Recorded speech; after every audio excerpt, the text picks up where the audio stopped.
తుఫాను నేపథ్యంలో ప్రజలకు నిత్యావసరాల పంపిణీలో ఆటంకం కలగకుండా అన్ని చర్యలు తీసుకున్నామని మంత్రి నాదెండ్ల మనోహర్ తెలిపారు. ఏలూరులో కలెక్టరేట్ కార్యాలయంలో మాట్లాడుతూ 12 జిల్లాలపైన దృష్టి సారించామన్నారు. నేటి నుంచి రాష్ట్ర వ్యాప్తంగా రేషన్ అందుబాటులోకి వస్తుందని 14,145 రేషన్ షాపుల ద్వారా 7 లక్షల మంది లబ్ధిదారులకు పంపిణీ జరుగుతుందని చెప్పుకొచ్చారు.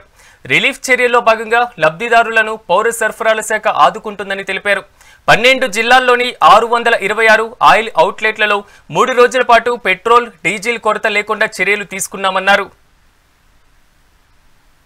ఎందుకంటే ప్రస్తుతం ఉన్న సమాచారం మేరకు అంటే కాకినాడ అని చెప్పి వరకు అనుకున్నాము. ఇప్పుడు దాన్ని ఏ విధంగా ఉన్న మన జిల్లాకి తీర ప్రాంతం అంతగా లేదు కాబట్టి అయినప్పటికీ కూడా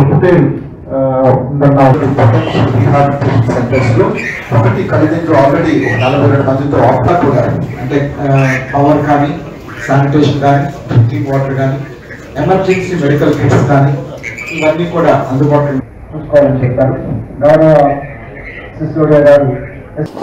మొంతా తుఫాన్కి అన్ని విధాలుగా పౌర సరఫరా శాఖ నుంచి ప్రజలకి మరింత అందుబాటులో ఉంచడానికి కోసం ఎక్కడ కూడా ఆటంకాలు కలగకుండా అదేవిధంగా ఒక బాధ్యతతోటి క్షేత్రస్థాయిలో మా అధికార యంత్రాంగం అందరినీ కూడా అప్రమత్తం చేసి నిన్నటి నుంచి కూడా గౌరవ ముఖ్యమంత్రి గారు ఇచ్చిన సూచనల మేరకు రాష్ట్ర వ్యాప్తంగా ప్రత్యేకంగా 12 జిల్లాలపైన దృష్టి సారించి కొన్ని నిర్ణయాలు తీసుకోవడం జరిగింది.